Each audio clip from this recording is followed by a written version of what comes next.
Hello everyone, आज हम देखेंगे डायरेक्ट शेयर टेस्ट परफॉर्म कैसे करते हैं। एक सैंपल बनाने के लिए 200 ग्राम सॉइल लगेगी। उसके साथ मैं ऐड करने वाली हूँ 4% ऑफ लाइम इन एक्सेस। सबसे पहले लेंगे 200 ग्राम सॉइल सैंपल। वो होगा बाय वेट 200 ग्राम। और उसके साथ ही लेने वाली हूँ मैं 4% लाइम, मतलब 4% बाय सॉइल, उसका हुआ 8 ग्राम। सबसे पहले सॉइल हम ले रहे हैं। ये हो गई 200 ग्राम सॉइल।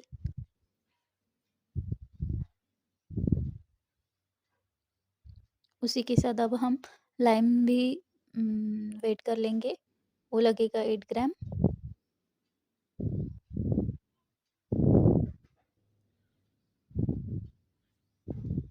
सबसे पहले इसको ड्राई मिक्स करना पड़ेगा, क्योंकि अगर उसमें डायरेक्टली पानी के साथ ऐड करेंगे तो वो लम्स फॉर्म हो सकते हैं, इसलिए पहले ड्राई मिक्स करेंगे। और मैंने पानी लिया है 25.9%। वो मुझे मिला है मेरी स्टैंडर्ड प्रॉक्टर टेस्ट करने के बाद। तो अब हम 3 टाइम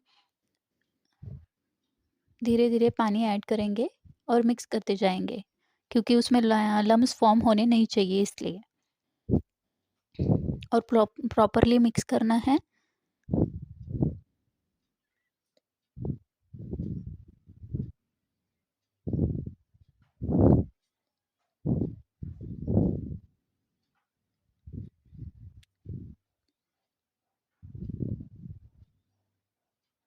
मेरा 25.9% पानी आया था। उसका बाय वेट होता है 51.8। तो मैंने 52 ग्राम पानी लिया है फॉर वन सैंपल।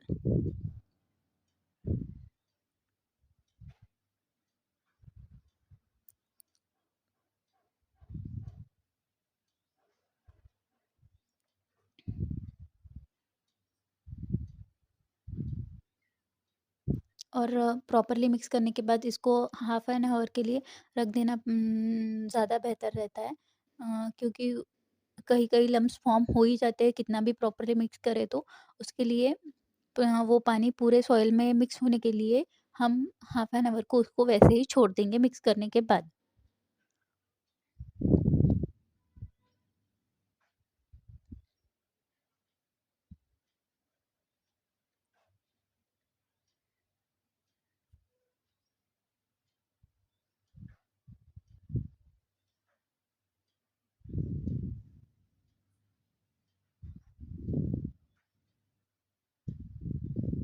ये हो गया मेरा प्रॉपरली मिक्स करके। अब हम इसे ऐसे ही छोड़ देंगे, हाफ एन आवर में रहने रहने देंगे।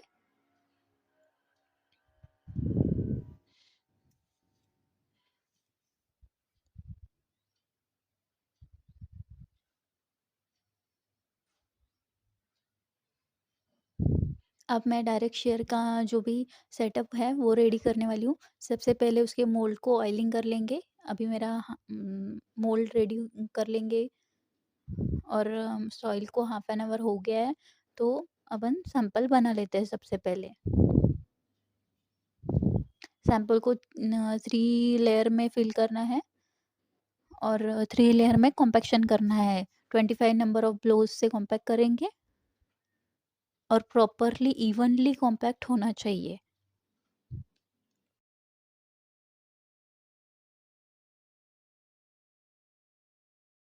उसी के साथ 25 नंबर ऑफ ब्लोज कॉम्पैक्ट होने के बाद उसके बाद उसको करेंगे स्क्रैच। ये मैं स्क्रैच कर रही हूँ। उसके बाद फिर से सेकेंड लेयर में सॉइल भरेंगे और फिर से कॉम्पैक्ट करेंगे।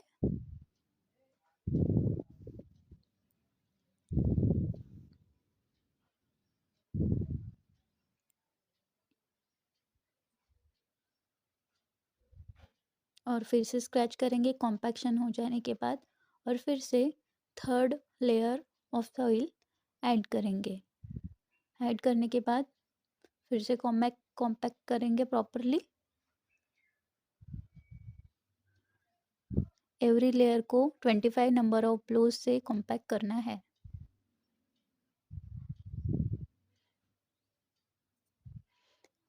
अब ये मेरा कॉम्पैक्ट हो गया। अभी उसके सरफेस को लेवल करना पड़ेगा। लेवल मैं चाकू से कर रही हूँ। प्रॉपरली लेवल करना पड़ेगा। एक्सेस पार्ट निकाल दो, उसका जो भी एक्सेस पार्ट है वो निकाल दो और लेवल कर लो सैंपल को।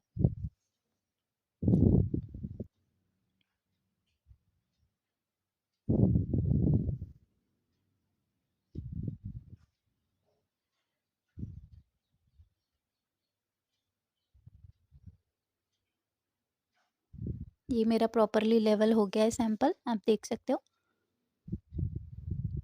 अभी उसको मोल्ड से निकालना है हमको टेस्ट करने के लिए।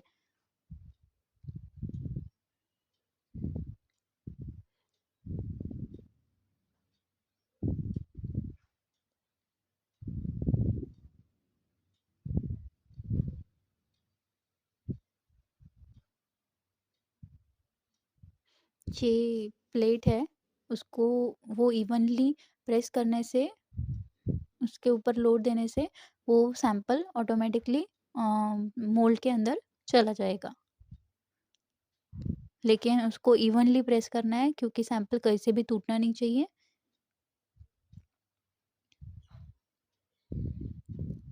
अभी अभी हम हल्के से भी प्रेस करेंगे तो सैंपल अपना बाहर आ जाएगा।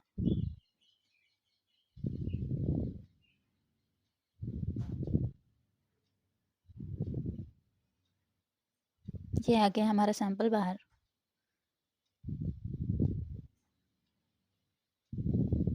ये हो गया हमारा सैंपल रेडी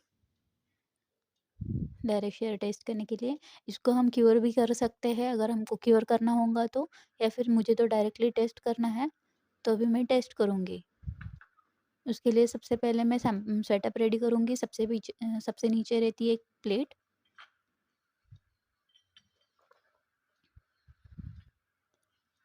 उसके बाद उसके साथ जाती है एक पोरस प्लेट और एक non porous plate. Non porous plate दोनों साइड से रहती है और पोरस प्लेट सैंपल के साइड में रहती है। उसके बाद जाएगा सैंपल।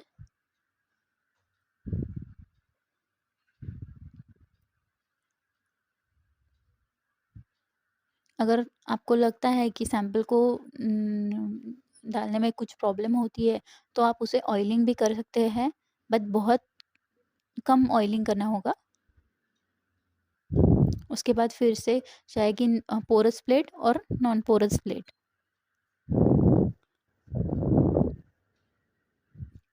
ओके, ये सबसे ऊपर रखेंगे हम बॉल। बॉल इसलिए रखते हैं कि लोड का जो सेटअप है वो रेडी रखने के लिए। हम एक्स्ट्रा डायल गेज यूज़ कर रहे हैं इसमें, वो हमारा कैलकुलेशन है डायलेटेंसी का, उसको कैलकुलेट करने के लिए हम हॉरिजॉन्टल डायल गेज तो हम लगाते ही है और उसके साथ ही हम वर्टिकल डायल गेज भी लगाने वाले हैं। सबसे पहले सेटअप रेडी करना है। अभी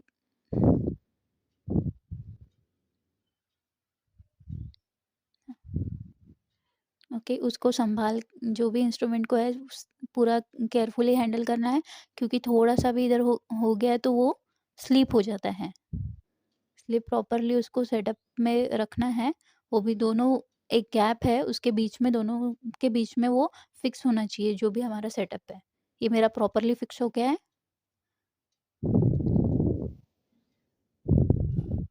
अभी हम लोडिंग प्लेट को भी एडजस्ट करेंगे कि लोडिंग प्लेट को उस बॉल के ऊपर रखना है।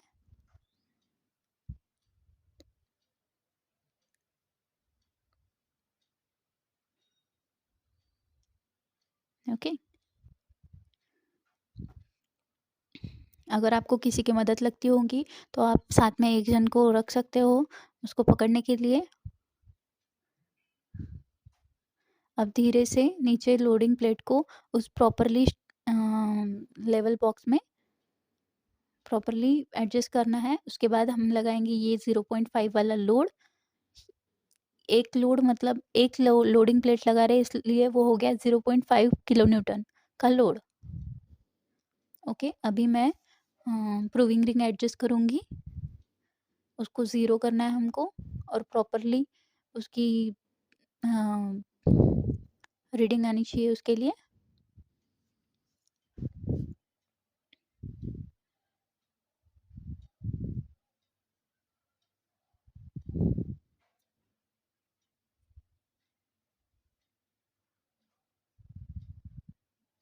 वो कहीं पे भी टच नहीं होनी चाहिए प्रूविंग रिंग, क्योंकि वो लोडिंग भी दिखाएगी।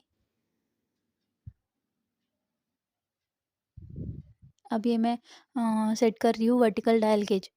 वर्टिकल डायल गेज हम एक्स्ट्रा में लगा रहे हैं क्योंकि हमको डायलेटेंसी एंगल कैलकुलेट करना है। उसको प्रॉपरली टाइट कर लेंगे और फ्रीली सस्पेंडेड रख रही हूँ मैं।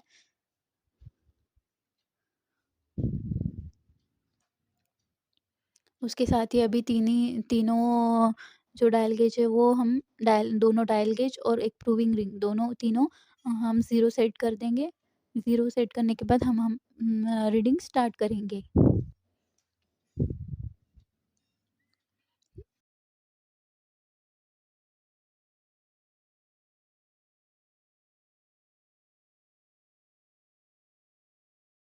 पहले हम देख लेंगे कि उसका टेबल कैसे बनता है, हमको क्या-क्या नोट करना है। सबसे पहले हम नोट करेंगे, मतलब टाइम नोट करेंगे, कितने टाइम के इंटरवल पे हम रीडिंग्स लेने वाले हैं। उसके बाद उसकी वर्टिकल डायल गेज की क्या रीडिंग आएँगी, वो लिखेंगे। साथ ही में हम कैलकुलेट करेंगे हॉरिज़ॉन्टल डायल गेज की जो रीडिंग है, वो भी नोट करना है हमें। जनरली मैं 25 के इंटरवल पे ले रही हूँ। 25 का इंटरवल टाइम इंटरवल रहेगा, उसके हिसाब से मैं रीडिंग ले रही हूँ। ये मेरा सेटअप पूरा रेडी हो गया, अभी मैं स्टार्ट कर रही हूँ। ये हो गया स्टार्ट। अभी मुझे 25-25 के टाइम के इंटरवल पे डायल गेज में देख के, हॉरिजॉन्टल डायल गेज में देख के रीडिंग लेना है। उसके साथ ही वर्टिकल डायल गेज और प्रूविंग रिंग की रीडिंग भी नोट करनी है।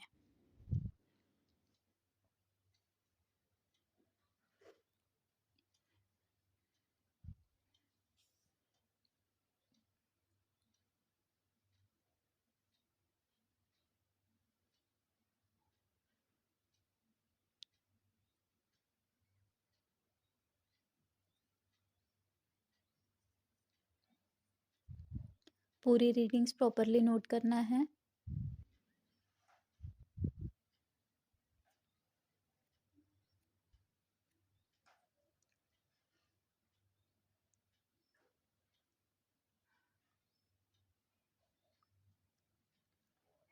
इसी प्रकार से सेम 2 डायल गेज लगाने पर भी ये सेम पूरी रीडिंग्स हो जाएगी।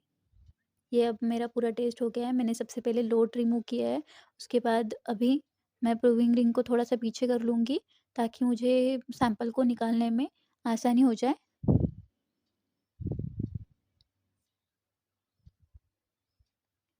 अभी सेम तरीके से सैंपल को रिमूव करना है।